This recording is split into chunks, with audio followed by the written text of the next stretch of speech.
오늘 우리가 읽은 이 본문 말씀은 너무나 잘 알고 있는 내용입니다. 잘 알고 있는 내용인데 제가 이 말씀을 보면서 진리의 복음의 눈, 성령께서 깨닫게 하신 말씀을 여러분과 오늘 함께 나누고자 합니다. 이럴 때 성령께서 저와 여러분에게 기름 부음을 허락하시사 이 놀라운 비밀을 깨닫는 축복의 시간이 되시길 원합니다. 오늘 21절 말씀 보면 이런 말씀이 나오죠. 예수께서 거기서 나갔다는 것은 그 앞에 이제 장로들의 전통에 대해서 이야기하고 유대인들의 장로, 박자들과 논쟁을 하신 다음에 나가사 두로와 시돈 지방으로 들어가셨다. 두로와 시돈 지방은 해안가에 있는 지방이죠. 이방인 지역입니다. 이방인들이 살고 있는 도시를 말합니다. 지금 같으면 레바논, 여러분 이스라엘 레바논 있죠? 오늘날 레바논을 말하는데 무역 도시이기 때문에 상업이 발달하고 잘 사는 그런 도시였습니다. 그런데 이사야 23장에 보면은 이 두로와 시돈에 대해서는 하나님이 심판을 경고하고 있습니다. 그만큼 이 도시는 우상과 제약이 난무한 그런 도시였습니다. 이사야에 예언했는데, 그런데 예수님이 유대인들과 율법에 대한 이야기를 하신 다음에 이 두로와 시돈으로 들어가셨다. 시돈점으로 들어가셨다고 나옵니다. 그런데 그 들어갔는데 그때 마침 22절에 보니까 가나안 여자 하나가 그 지경에서 나와서 소리질러 이르시되, 이런 가나안 여자가 나옵니다. 여러분들이 잘 아는 대로 가나안 사람은 어떤 사람이에요? 이방인의 대표적인 칭호가 가나안이죠. 바로 이 이스라엘 유대 백성들이 가나안 사람들을 마치 애처럼 취급하고 상정도 하는 그런 여자죠. 마치 요한복음 4장에 보면 예수님께서 수가성에 들어가서 한 수가성을 여인을 만나서 그 여인에게 자신이 그리스도임을 증언하시고 그 여인에게 자신이 생명의 샘물임을 증거했던 사건과 아주 유사하게 보입니다. 그런데 이 여자가 소리 지르는데 뭐라고 하느냐? 주 다윗의 자손이여 나를 불쌍히 여기소. 이 여인이 분명히 나사렛 예수가 이방 지역인 이 두로와 시방 들어왔는데 이 가나안 한 여자가 나와서 예수님을 가리켜서 주 다윗의 자손이라고 예사롭지 않는 소리를 내지릅니다. 그러면서 자기를 불쌍히 여기서 하면서 내 딸이 흉악한 귀신에 들렸나이다. 지금 이 여인은 이방 여인임에도 불구하고 나사렛 예수가 자기 동네에 들어오심을 보고 달려와서 자기 딸이 흉악한 귀신에 들려서 지금 고통 가운데 있으니, 이 말은 무슨 말이에요? 줘달라, 이런 말이 나옵니다. 그렇게 예수님도, 그런데 예수님은 여기서 한 말씀도 안 하십니다. 예수님은 말씀 안 하시고 그냥 소리 지르니까 제자들이 뭐라고 하니까, 선생님 저 여자를 쫓아 보내시옵소서. 저 이방인 개 같은 여자가, 개같이 취급하는 가난한 여자가 지금 이 선생님을 부르고 있는데 보내버리란 거야. 흥종하지 말라는 거예요. 그렇게 예수님이 뭐라고 그래요? 그 여인에게 이제 그 대답을 합니다. 나는 이스라엘 집에 잃어버린 양 외에는 다른 데로 보내심을 받지 아니하여. 이 말씀 뭐예요? 마태복음 10장 5절로 8절 보면 예수님이 12제를 파송하면서 뭐라고 그래요? 너희는 이방의 땅으로 가지 말고 어디로 가라고요? 유대 지방으로 가서 잃어버린 이스라엘 양들을 그들을 찾아가서 그들에게 복음을 전하라. 똑같은 이야기. 여기서 잃어버린 양이라는 것은 뭐예요? 잃어버린 양. 하나님의 택함을 받았는데 아직 구원을 받지 못한 사람을 찾아가는 이야기. 이 문자적으로 해석하면은 분명히 예수님 자신도 뭐라고 그랬어요? 나는 이스라엘 집에 잃어버린 양 외에는 다른 데로 보내심을 받지 아니했다, 이렇게 말. 이건 언약과 관련돼 있어요. 언약과 관련했는데 예수님은 이스라엘의 어린 집에 잃어버린 양을 찾아러 오신 것이 맞기는 맞아요. 그런데 문자적으로는 육적인 아브라함의 후손 중에서 잃어버린 양을 찾으러 왔다고 한 것 같지만 실상은 창세기에서부터 모든 성경은 하나님의 언약이고 영원한 복음이기 때문에 단지 유대인만을 하나님은 구원하러 그리스도를 아브라함의 후손으로 보내시겠다는 약속이 아니거든요. 그렇지 않습니까? 모든 이방인 가운데, 모든 민족 가운데 하나님의 택한 백성을 찾으러 오신 거예요. 우리는 성경 말씀을 읽을 때 기록된 말씀 그대로 읽어버리면 이것이 의문이 되는 거예요. 의문. 이해할 수 없습니다. 우리가 이렇게 문자 그대로 읽어버리면 복음의 비밀을 발견할 수도 없고 깨달을 수도 없어요. 잃어버린 양이라는 것의 의미는 당시 앞에서 예수님께서 누가 장로들의 바리새인과 서기관들과 장로들의 전통에 대해서 좀 논쟁을 하셨잖아요.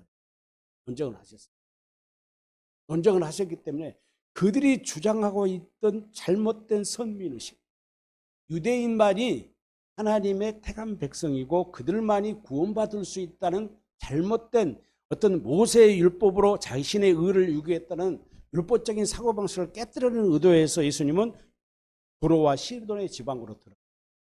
그러니까 하나님은 지금 육신의 몸을 입고 계셨지만 그분은 분명히 신인입니다. 완전한 하나님으로 완전한 인간으로 오셨기 때문에 예수님은 지금 우연히 두로와 시돈의 지방으로 이방인의 지역으로 들어오신 것 같지만은 이 예수님을 주 다윗의 자손이요 나를 불쌍히 여기소서라고 예수님께 호소하고 외치는 이 사마리아 여인을 만나러 오신 것이 분명합니다. 왜? 이 사마리아 여인이 요한복음 4장에서 수가성의 여인처럼 율법을 믿으면서 철저히 하나님의 언약을 믿고 있었다는 거예요. 이방인 여자지만 이 사마리아 여인 역시 분명히 아브라함의 절한 복음을 믿고 있었다는 거예요. 누가 온다는 것을 아브라함의 후손으로 그리스도를 이 땅에 보내주시겠다는 거예요. 그러니까 구약의 백성들은 아직 오시지 아니하는 예수를 믿어야 구원을 받았기 때문에 그들에게는 그리스도가 아직 보이는 실상이 없었기 때문에 누가 그리스도를 대신하는 거예요? 선지자라든가 제사장이라든가 왕이라든가 하나님이 불러서 사용하는 종들을 통해서 그들을 통해서 그리스도가 누구인 걸 보여주는 거예요. 인류를 죄에서 구원할 하나님의 영원한 언약을 이루실 그리스도가 누구를 보여준 이 그리스도 예표를 보여주었어요. 그런데 예수님은 지금 이 예수님의 공생의 사역은 어떤 모습이에요? 예수님이 육체를 입고 오신 분이에요. 육신을 입고 오신 그리스도가 오셨어요. 지금요. 이게 단계가 세 단계죠. 구약의 언약 시대에는 아직 예수님이 오시지 않았고 오실 것을 하나님은 약속했고 그 오실 것을 예비하고 그 그림자로서 누구를 보여줘요? 하나님께서 말씀을 통해서 선지자를 보여줘요. 제사장을 통해서 또는 왕들을 통해서 하나님의 종들을 통해서 그리스도가 이런 사역을 할 것이다 하고 처음에는 누구를 통해서 노아를 통해서 또는 아브라함을 통해서 야곱을 통해서 다윗을 통해서 여러 이사야 에레미야 선지자를 통해서 그들이 예수님의 그림자의 역할을 했어요. 그런데 예수님이 동정녀 환생을 하심으로써 이제는 예수님이 뭘 입고 오셨어요? 육체를 입고 오신 예수예요. 이 복음서에 나타난 그리스도는 십자가를 지시기 이전에 이 예수님이 육신을 입고 오신 목적이 뭐예요? 아브라함에게 약속하신 그 언약을 이루기 위해서는 뭘 해야 돼요? 십자가의 죽음을 당해야 돼요. 모세의 첫 번째 언약인 모세의 율법을 폐하시고 두 번째 새 언약을 이루기 위해서는 십자가에 죽기까지는 예수님이 육체로 오신 그리스도예요. 이 그리스도를 믿어야 돼요. 그러니까 분명히 이 여인이 가난한 이방인의 여인이었지만 예수님을 처음 봤는데 뭐라고 불러요? 주 다윗의 자손. 하나님은 다윗에게 소금 언약을 하셨어요. 영원한 언약. 그렇잖아요. 아브라함과 이삭과 야곱에게 복음을 전했을 뿐만 아니라 이 다윗은 아브라함의 후손에서 그리스도의 아주 대표적인 모형입니다. 대표적인 그리스도의 그림자입니다. 또 다윗을 솔로몬에게 하나님은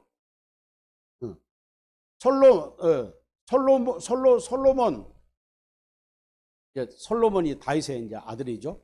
하나님은 다윗에게 솔로몬을 통해서도 이야기했을 뿐만 아니라 다윗에게 하나님은 영원한 언약을 네 후손으로 이스라엘 왕위를 끊이지 않게 줄 것이라 약속을 했습니다. 그렇기 때문에 이 여인은 분명히 언약을 믿고 있었다는 것이. 그 언약을 믿고 있었기 때문에 자기들의 지금 흉악한 귀신에 들려 있지만은 육신의 몸을 입고 오신 나사렛 예수가 누구라고요? 여호와 하나님이라는 것을 알고 있었다. 앞에서 우리가 보았던 율법학자나 바리새인들은 그들 앞에 나타나 그들이 그토록 메시아를 그리스도를 기다렸지만 그리스도가 분명히 하나님의 약속한 대로 그들 앞에 나타났어도 이들은 그리스도를 믿었어요, 안 믿었어요? 부인해버렸습니다. 도리어 유대교의 이단자로 모세의 율법을 해방자로 여기고 그리스도를 죽이려고까지 한 사람들이에요. 그런데 이방 여인인 이 가나안 여자는 나사렛 예수를 처음 봤는데도 불구하고 주 다윗의 자손이라고 부릅니다. 그리고 흉악한 귀신들 자기 딸을 주님은 분명히 고쳐주실 여호와 하나님으로 오신 분임을 알았다는 것이에요. 이 말은 무슨 말이에요? 여호와 하나님은 말씀하신 것을 반드시 이루시는 전지전능한 하나님을 알았다는 거예요. 그런데 여기서 제자들은 비교가 되죠. 제자들은 이 여인이 소리 지르니까 그 여자가 우리 뒤에서 소리 지르니 그를 보내소서 그러는 거예요. 배척해버립니다. 왜? 제자들의 생각 속에는 뭐가 들어있어요? 저희는 이방 여인이 우리 유대인들에게는 상종할 수 없는 개같은 민족, 개같은 민족이에요. 민족. 가나안 사람이 가나안. 그러니까 아주 상종하지 말라는 거예요. 저주받은 민족이라고 생각해버린 거예요. 이방인 대표적인 민족으로. 그런데 예수님은 여기서 놀라운 이야기를 합니다. 나는 이스라엘 집에 잃어버린 양 외에는 다른 데로 보내심을 받은 적이 없다. 이 말이 무슨 말이에요? 이 말씀은 이사야서 53장 6절에서 있는 말씀과 똑같이 비교되는데요. 우리가 그 누가복음 4장에 보면 예수님이 자기 고향에서 배척을 당하잖아요. 나사렛에서 자기 형제들로부터 예수를 믿지 않은 거예요. 똑같아요 지금. 유대인들은 뿐만 아니라 예수님의 친인척까지도 그리스도를 믿지 않아 버린 거예요. 이 이야기가 있을 때 누가복음 4장에 보면은 18절에 보면 그런 말씀합니다. 예수님 이제 그 말 합니다. 누가는 이런 말을 썼어요.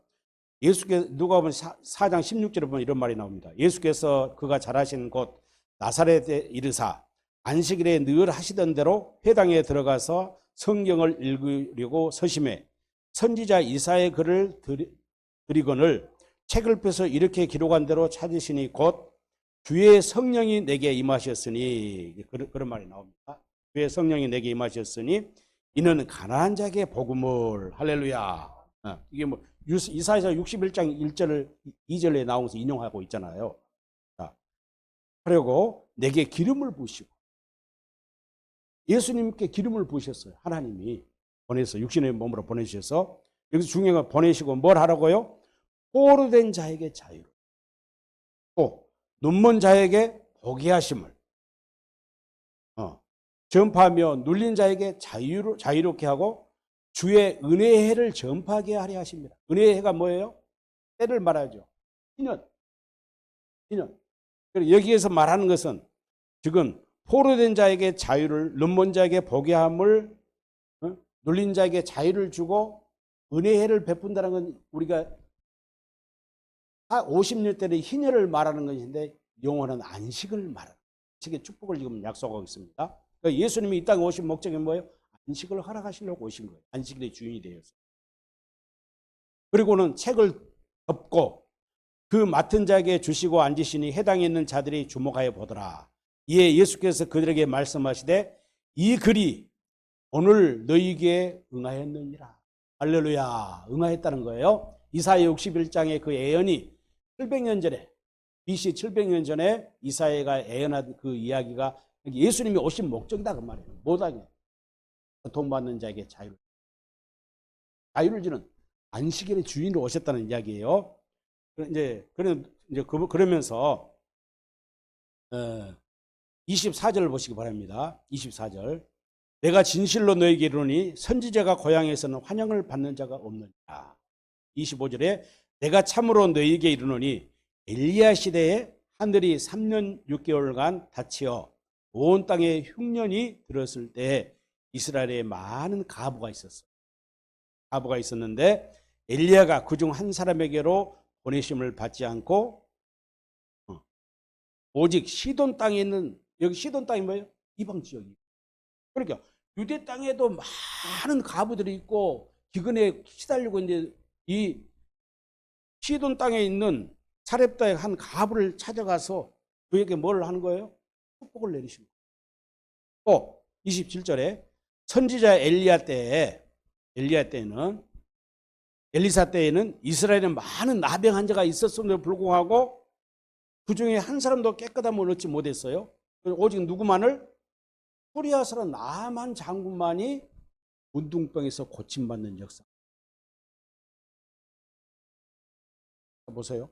그러니까 분명히 나는 이스라엘 집의 어린 양의 잃어버린 양을 찾기 위해서 보냄을 받았다고 예수님 말씀하셨는데, 이런 구약에 이미 나타난 잃어버린 양은 비단 이스라엘 민족만 지칭한 것이 아니다 그 말이에요.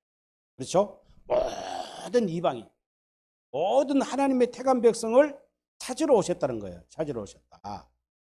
찾으러 오셨다 하고 지금 말씀하신 것입니다.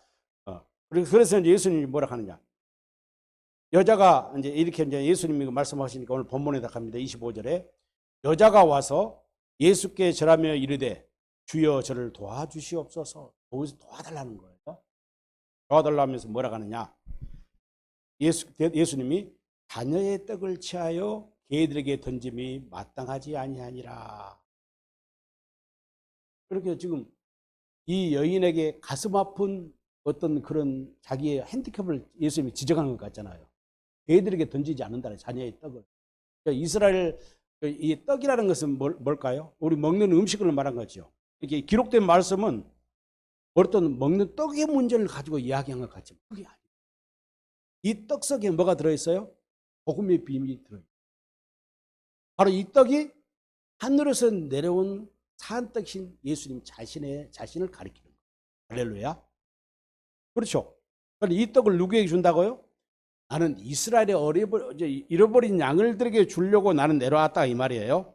그리고 자녀의 떡을, 하나님의 택한 백성들에게 주는 떡을 개들에게 주지 않는다 이 말이에요. 개들에게.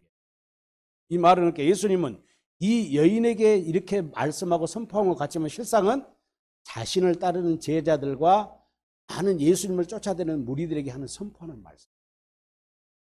복음을 깨닫게 하기 위해서. 그러니까 여자가 뭐라고 그래? 27절에 여자가 이르되 주여 올소이다마는 개들도 제 주인의 상에 떨어지는 부스러기를 먹나이다. 물론 대답을 해불죠. 상상을 쓴 이야기예요. 이게 사람들은 대부분 뭐 주석이나 이런 거 보면은 이 여인이 그만큼 주님 앞에서 겸손하게 자기를 낮췄다 이야기 설명하더라고요. 그렇게 이 이야기, 이 지금 복음서에 나타난 21절에서 28절에 나타난 이야기를 이 가나안 여인이 귀신 들린 자기 딸을 병고침을 받기 위해서 자기는 이방인이지만 예수님 앞에서 선하고 낮아진 마음으로 겸손하니 예수님께 은혜를 구했다라고 이야기가 다 돼 있어. 주석들하고 그렇게도 설교를 하더라고 목사님들이. 아니 그게 아니에요. 이 말씀은 그래서 우리도 주님 앞에 겸손하고 낮아질 때 주님이 은혜를 주고 복을 준다 이런 이야기가 아니라 이 속에 진짜 복음이에요. 복음을 말하고 있거든요. 자 보세요. 여자가 이르되 주여 올소이다마는 개들도 제 주인의 상에 떨어지는 부스러기를 먹나이다. 부스러기가 뭐냐? 부스러기가 뭘까요? 부스러기. 오늘 근데 이 말씀을 보면은요, 앞에 보면은 14장 13절부터 21절에 뭐가 나와요? 오병이의 기적이 나옵니다. 그렇죠? 그리고 다음에 또 보면 32절에서 39절에 뭐가 나와요? 4,000명을 먹이신 사건이 나와요. 앞에는 5,000명을 들판에서 먹이고 또 다음에 보면 4,000명을 똑같은 이야기인 것 같지만 다른 사건이에요 지금. 오병이의 사건도 있었고 5,000명을 아이가 가져온 떡과 고기로 물고기로 5천 명을 먹이고 4천 명을 먹이고 이야기했지만 여기서 독특한 내용이 나옵니다. 그 내용은 14장 한번 보시기 바랍니다. 14장 19절 보면은 우리를 명하여 잔디에 앉히시고 떡 5개와 물고기 2마리를 가리사. 이건 이제 다른 복음서 보면 어린아이의 도시락이죠. 가지고 하늘을 우러러 축사하시고 떡을 떼어 제자들에게 주어 주심에 제자들이 무리에게 주시니 다 배불러 먹고 남은 조각을 12바구니에 차게 거두었으며. 남은 조각이 몇 바구니라고요? 12바구니. 여기서 남은 떡이 있어요. 그러니까 5천 명의 장정만 5천 명이 저렇게 뭐 한 10,000명 정도 이상이 된다고 봐야죠. 실제 인원수는. 장정은 남자 20세 이상 성년된 남자만 말하니까 남은 조각을 12바구니를 거두었어요. 버려둔 것이 아니라 거두었다. 이 말이 있어요. 12바구니라는 것은 뭐예요? 이스라엘의 12지파. 주님의 12사도를 이야기해요. 이거 완전 숫자입니다. 그 다음에 오늘 본문 뒤에 본 4천 명을 먹이신 사건 보세요. 똑같은 이야기를 하는데 37절, 36절 한번 보시기 바랍니다. 떡 7개와 그 생선을 가지사 축사하시고 떼어 제자들에게 주시니 제자들의 무리에게 주매 다 배불리 먹고 남은 조각을 7광주리에 차게 두었더라. 몇 광주리요? 7광주리. 앞에 오병이어는 5천 명을 먹인 사건에서는 12광주리를 남은 조각이 있었고 4천 명 먹인 사건은 7광주리. 7은 무엇을 말한가? 히브리인들에게는 완전 숫자를 말합니다. 그런데 예수님이 이 벳세다 광야하고 여기서 5천 명과 4천 명을 먹인 사건과 비교해서 뭘 우리는 생각할 수 있어요? 이스라엘 백성들이 출애굽해가지고 광야에서 하나님이 양식을 내려주셨죠. 그 양식이 뭡니까? 만나죠, 만나. 자, 만나라는 양식입니다.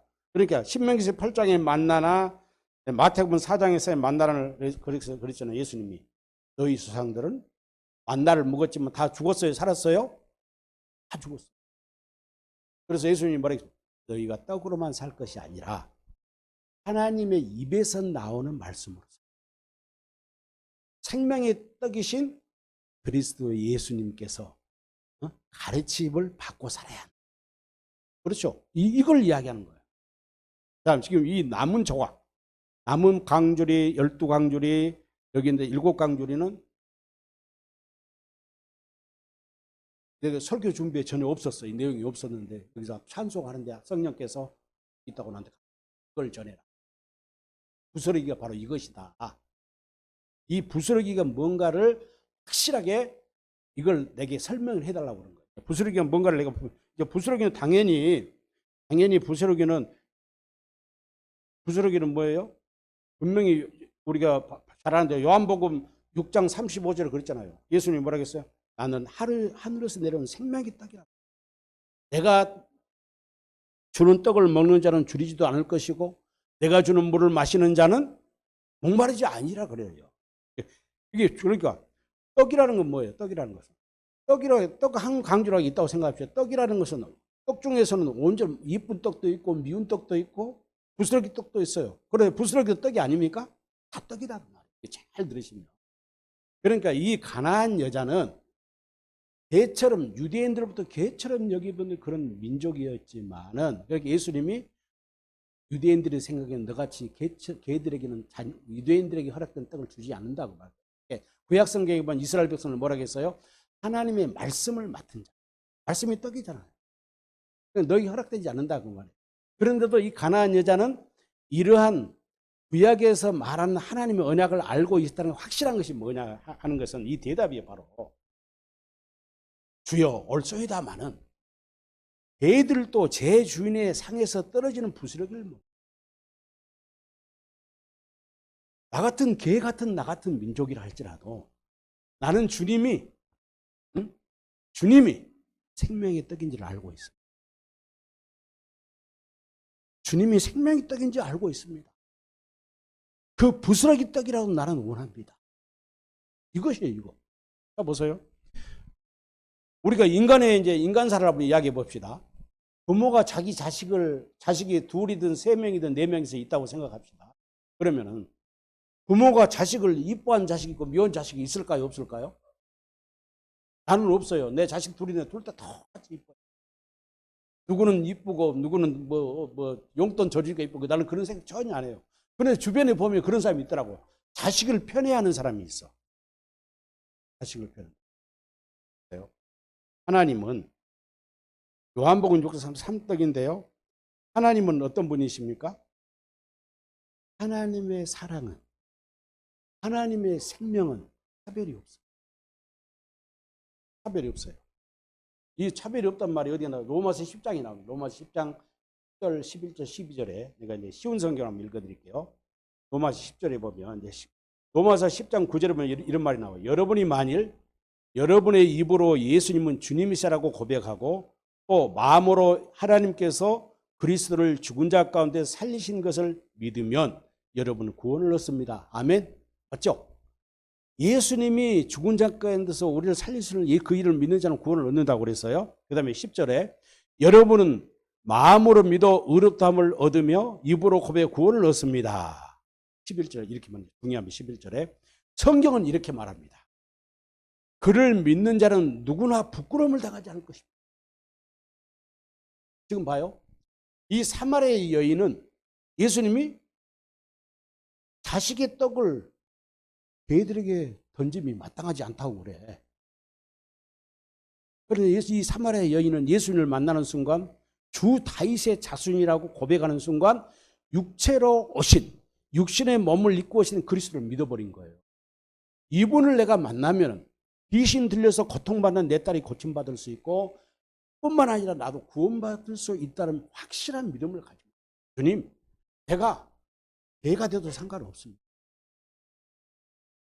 내가 온전한 이쁘고 온전한 떡을 안 줄지라도 그 떡 부스러기라도 남은 떡 조각이라도 내게 던져주십시오 이 말이에요. 당신이 생명의 떡임을 나는 믿습니다. 나는 유대인이 아닙니다. 이방인입니다. 그러나 나는 복음을 믿고 있습니다. 이 여인이 어떻게 그 율법을 깨달은지 알 수는 없잖아요. 수가성 여인도 마찬가지고 룻기서에 보면 룻이라는 여인도 이방 여인이잖아요. 여리고를 정복할 때도 기생 라합이 전혀 모르는 사람이요. 그런데 여호와 하나님은 하늘과 상천하지에 살아계신 하나님이라 믿어버리잖아요. 그 사람이 딴 백성이요. 그렇게 기생 라합이 구원을 받잖아요. 여리고가 정복될 때 그 엄청난 하나님이 진멸이 있을 때 구원받은 그 여인이 나타나요. 똑같아요. 여기서 이 가나안 여인이. 그러면서 이제 보세요. 이제 로마서 10장 11절 다시 이제 읽습니다. 성경은 이렇게 말합니다.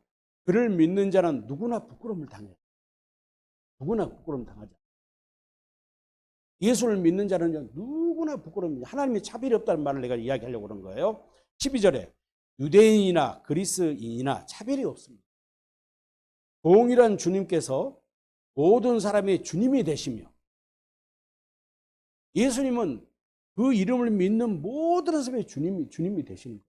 이스라엘 사람, 미국 사람이나 한국 사람, 부자든 가난한 잘난별한 못산 사람이든 목사가 됐든 교역자가 됐든 평신도가 됐든 상관이 없다고 말해요. 모든 사람이 주가 되신 분이 그리스도죠. 하나님이시고 주가 되잖아요. 자, 사람이 주님이 되시며 그를 부르는 모든 사람에게 풍성한 복을 주십니다. 할렐루야. 풍성한 복을 주신다. 그러니까 하나님의 사랑은 차별이 없어. 그러니까 예수님은 자녀의 떡을 취하여 개들에게 던지기 마땅하지 않다. 이 말은 무슨 말이냐면 이 여인의 믿음을 시험했다. 아, 그래 네가 나를 다윗의 자손이라고 고백했어. 그리고 귀신에 고통받는 네 딸을 고쳐달라고 나에게 호소하러 왔어. 그런데 제자들은 걔들은 가라, 아이들은 가라 이 식이야. 근데 예수님은 그게 알고 있어. 이 여인을 알고 있는 게 택한 백성인지. 이 여인이 이스라엘의 영적 이스라엘 잃어버린 자예요. 이 여인을 구원하기 위해서 이 여인을 만나기 위해서 찾아오신 거예요. 어떤 모습으로? 육체를 입은 그리스도가. 그리고 오늘날 우리는 다르잖아요. 예수님이 두 번째 언약, 새 언약을 이루기 위해서 십자가에 죽으시고 부활하신 다음에 십자가에 죽으심으로써 우리가 제사함을 얻는 것이 아니라 부활하셔서 승천하셔서 하늘 성소에서 그 피를 뿌려서 우리 죄를 하늘에서 속하신 거예요. 할렐루야. 그 모르는 사람들은 십자가의 죽음으로 우리가 죄사함을 받았다고 그래요. 뭘 모르니까? 복음의 원리를 모르니까. 부활하신 다음에 하나님의 하늘 성소에 올라가서 우리 죄를 속하신 다음에 약속대로 보혜사 성령으로, 그때는 어떻게 그래요? 영으로, 그리스도의 영으로 어디로? 육체 안으로, 우리 육체, 우리 몸, 인도 프레스 안으로 들어오신 거예요. Coming in the press. 우리 육체 안에 오신 분. 이 예수를 믿어야 돼. 그렇게 가나안 여인은 육신의 몸을 입고 오신 그리스도. 우리는 어떤 분? 보혜사 성령으로, 영으로 우리 육체 안에 오신, 우리 마음 가운데 오신 그리스도를 믿어야 구원을 받는. 그러니까 이 그리스도의 이 가나안 여인은 복음을 확실하게 알고 있었고, 이 복음을 알고 있는 여인을 무시하는 제자들 앞에서 너희는 복음을 모르고, 이 여인을 예수님이 책망하고 창피하고 무시하기 위해서 자녀의 떡을 취하여 개들에 던짐이 마땅하지 않다 말씀하십니다. 그건 뭐예요? 도리어 예수님을 따르는 제자들과 유대인들 나가야 하신 말씀이요. 그렇게 이 여인은 조금 더 그 말씀에 섭섭하고 예수님에게 대항하지 않고 말도 안 해요. 바로 말해. 주여 옳습니다. 아멘입니다. 이 말이에요. 아멘입니다. 아멘입니다. 개들도 제 주인의 상에서 떨어지는 부스러기를 먹나이다. 주님, 당신은 하나님이십니다. 당신은 그리스도이십니다. 당신이 말씀하시면 이루시는 분이기 때문에 말씀만 하신다면 귀신 들려서 흉악한 귀신에 들려서 고통받는 내 딸이 고침을 받을 수 있어 나는 믿습니다. 할렐루야. 이런 믿음을 역설적으로 예수님은 제자들과 유대인들에게 보여주기 위해서 이 말씀을 하십니다. 그렇게 이 여인이 필요했던 것은 어떤 겸손이라 이런 게 필요 없어요. 그렇잖아요. 하나님이 우리에게 은혜를 주시고 축복을 주실 때 우리의 어떤 행위, 우리의 어떤 공로 요구하십니까? 아니잖아요. 사도행전 17장 24절 25절에 하나님은 그렇죠. 천지 만물을 주신 하나님, 사람의 손에 지은 성전 안에 계실 분도 아니시고, 사람의 손으로 무슨 물질을 받고 사람의 손으로 어떤 공로를 구하는 그런 하나님이 아니시다고 말해요. 하나님은 오직 어떤 우리에게 노력이나 어떤 종교적인 열심이나 고행이나 이런 걸 원하는 것이 아니라, 물질을 원하는 것이 아니라 오직 우리에게 원하신 것은 뭡니까? 복음을 믿으라는 거예요. 믿기만 하라고 말해요. 하나님이 창세기 3장 15장에서 여자의 후손으로 그리스도를 보내주시고 아브라함과 이삭과 야곱에 맹세하신 영원한 언약, 그 복음을 믿기만 하면 그리스도를 이 땅에 보내주셔 십자가에 죽으시고 히브리서 10장 9절 10절 그 말씀대로 그리스도의 영이 믿는 자의 마음사로 오셔서 우리에게 오셔서 우리의 그리스도의 마음을 주시고 그 이름을 주셔서, 결론적으로 빵이라는 것, 떡이라는 것은, 부스러기라는 것은 뭡니까? 그리스도의 이름이죠. 하나님의 사랑이고 생명이고 차별이 없는 게 차별이 없어. 누구에게도 차별이 없습니다. 차별이 없어요. 그렇게 차별이 없다는 게 에베소서 2장에 확 나타나죠. 십자가를 통해서 예수님은 십자가를 통해서 유대인과 이방인이 하나 되게 해본다. 십자가를 통해 하나님과 우리가 하나 될 뿐만 아니라 유대인과 이방인이 하나가 되는 역사. 에베소서 2장 16절을 보면 십자가로 이 둘을 한 몸으로 하나님과 화목하게 하려 하심이라. 원수된 걸 십자가로 소멸해버려요.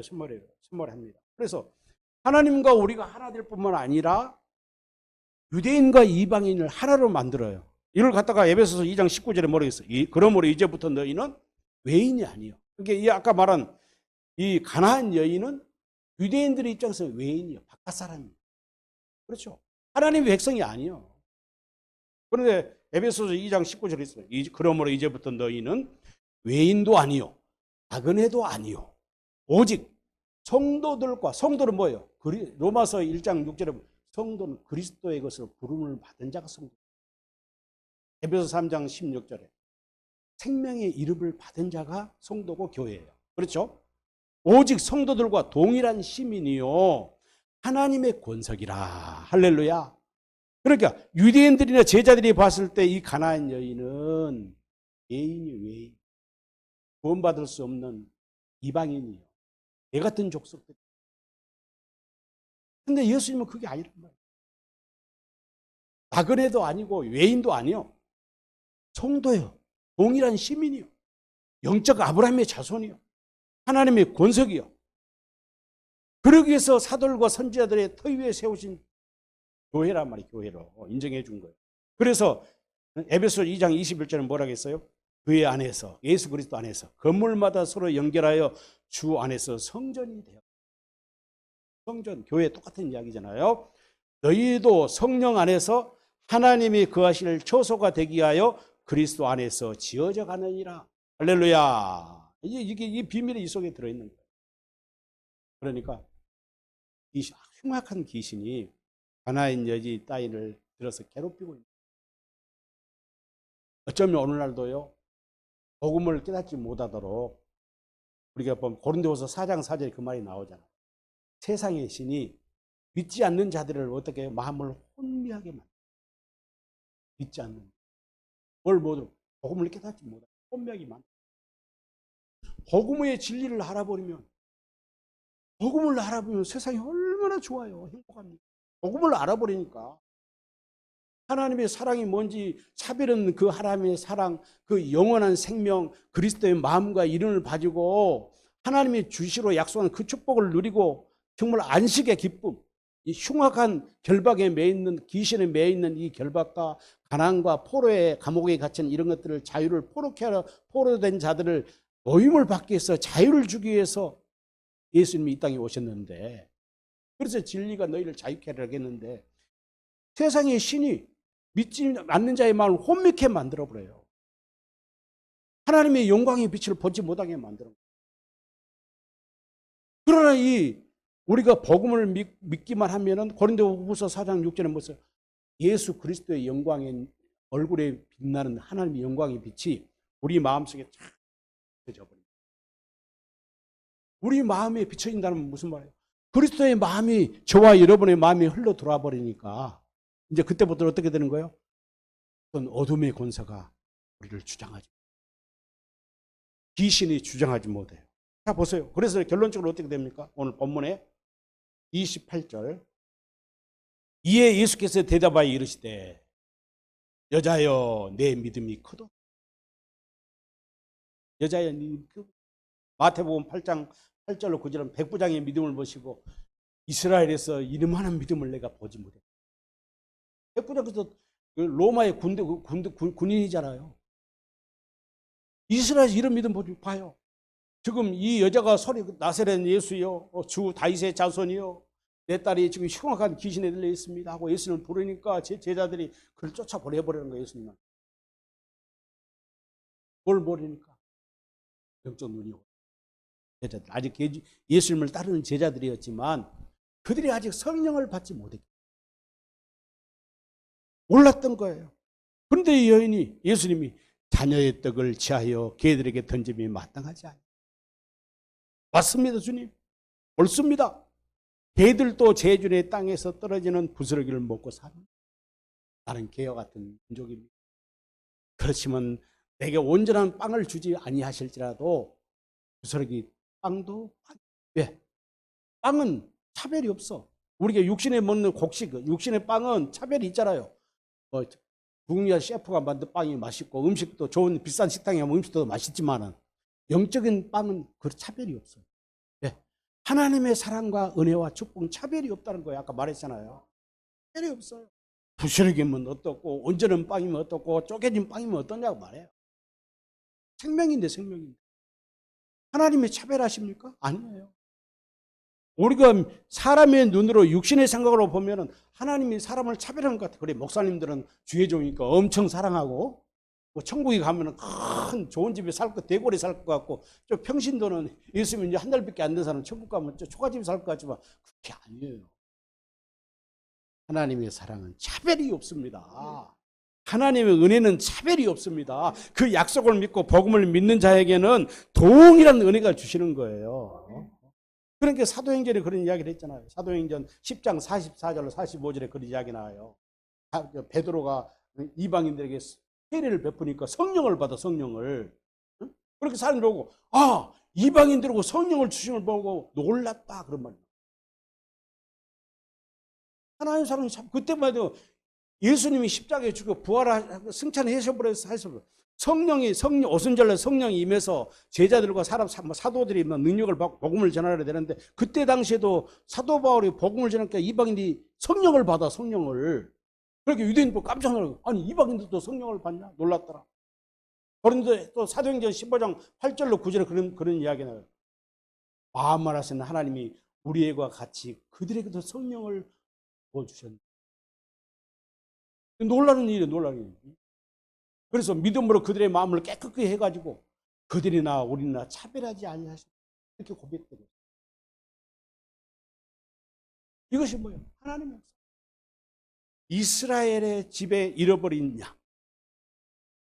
저와 여러분이 누구예요? 이스라엘 집에 잃어버린 양입니다. 할렐루야. 그래서 우리의 사명이 뭡니까? 이스라엘 집에 잃어버린 양들에게 복음을 전합니다. 이게 가장 귀한 우리의 사명입니다. 결론입니다. 결론. 오늘 28절. 예수께서 대답하여 이르시되 여자여 내 믿음이 크도다. 내 소원대로 되리라. 할렐루야. 네 소원 되리라 하시니 그때부터 그의 딸이 나으니라. 자유를 흉악한 귀신에 잡힘에서 안식을 얻어야 아시겠죠? 이게 안식입니다. 부활하신 그리스도가 저와 여러분의 몸에 우리 안에 오셨다는 믿는 자들은 어떻게 살아요? 이제 안식의 삶을 살 거예요. 히브리서 4장 10절의 말씀처럼 하나님이 자기 일을 시신 것 같이 내일이 없어. 갈라디아서 2장 20절에 이제는 내가 사는 것이 아니라 내 안에 누가 살아요? 그리스도가 사니까. 그리스도는 나의 선생님이 되니까. 그리스도가 나의 영원한 스승이 되니까 우리가 이제 생명을 누리게 돼. 요한복음 10장 10절에서 양은 목자 임수고 따르고 그 양을 부르신 목적 우리가 영원한 생명을 누리도록 우리를 부르신 거예요. 주님이. 목자 되신 그분이 우리를 양떼로 부르신 것은 영원한 생명을 누리도록 저와 이름을 불렀다 그 말이에요. 부스러기면 어떻고 빵이면 어떻고. 하나님의 이 복음의 비밀을 알아버리면 하나님의 사랑이 차별이 없다. 하늘에서 산 떡이신 예수님은 차별이 없다는 거예요. 믿음이 없으니까 6절로 저 사람은 하나님이 더 사랑해서 복을 준 것 같다. 저 사람은 하나님을 잘 믿어서 빌딩을 맺게 되고 사업이 번창했다. 이것을 하나님의 사랑으로 축복으로 생각해. 그건 복이 아닙니다. 세상의 물질, 세상의 명예를 얻는 것이 축복, 하나님의 복이 아니에요. 무엇이 복입니까? 부스러기 떡이라도 그것이 하나님의 생명이라는 사실을 이 가나안 여인 같은 맞습니다. 걔들도 제 주인의 상에서 떨어지는 부스러기를 먹나이다 라고 고백할 수 있는 이것이 어떤 사람이요? 예수 그리스도 안에 골로새서 2장에 나오죠.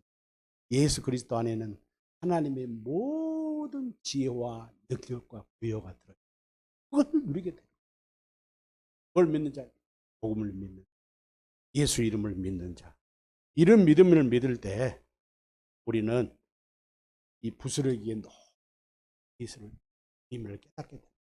그래서 베사다 강에서 5천 명을 먹이신다. 12광주를 거두어서 버리지 못하게 뭐 하려고 그랬을까요?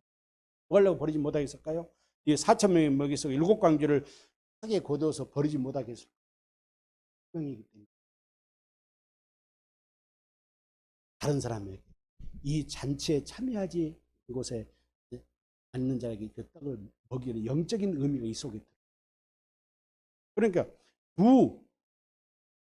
이 기적 사이에서 이 부스러기 떡의 일이 엄청난 생명력이 복음의 비밀이 있습니다. 기도하겠습니다.